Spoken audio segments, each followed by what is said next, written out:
Chapter 28. Ahaz was 20 years old when he became king, and he reigned in Jerusalem 16 years. Unlike David his father, he did not do what was right in the eyes of the Lord.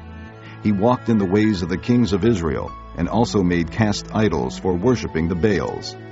He burned sacrifices in the valley of Ben-Hinnom, and sacrificed his sons in the fire, following the detestable ways of the nations the Lord had driven out before the Israelites.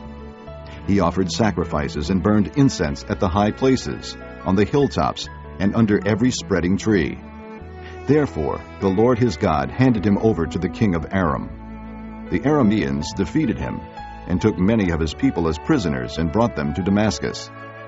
He was also given into the hands of the king of Israel, who inflicted heavy casualties on him. In one day Pekah, son of Remaliah, killed 120,000 soldiers in Judah, because Judah had forsaken the Lord, the God of their fathers. Zichri, an Ephraimite warrior, killed Maaseiah, the king's son, Azrikam, the officer in charge of the palace, and Elkanah, second to the king.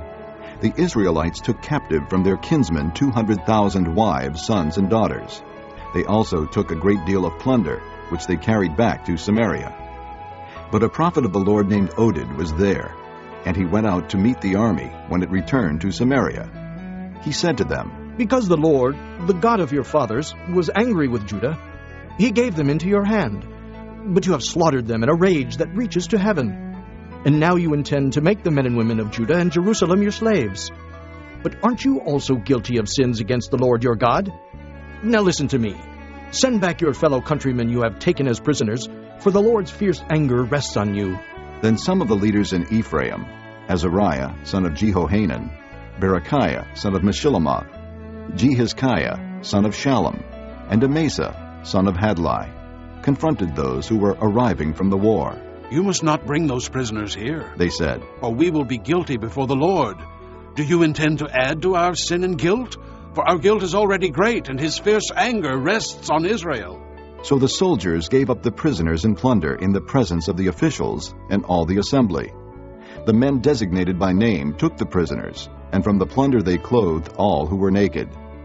They provided them with clothes and sandals, food and drink, and healing balm. All those who were weak they put on donkeys.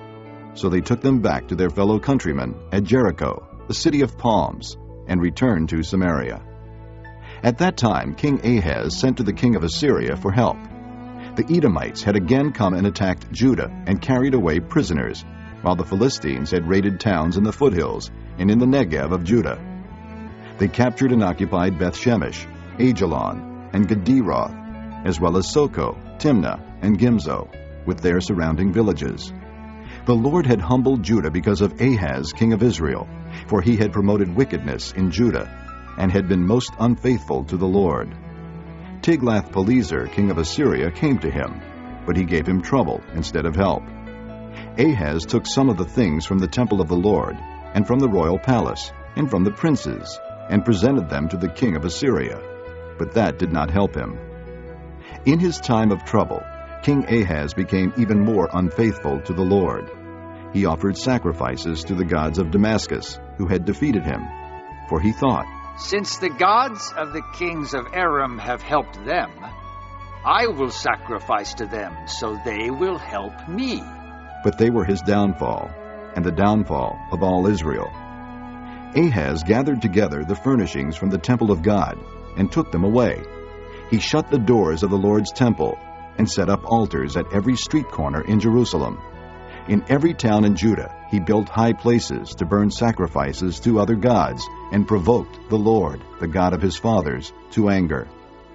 The other events of his reign, and all his ways from beginning to end, are written in the book of the kings of Judah and Israel. Ahaz rested with his fathers, and was buried in the city of Jerusalem, but he was not placed in the tombs of the kings of Israel. And Hezekiah his son succeeded him as king.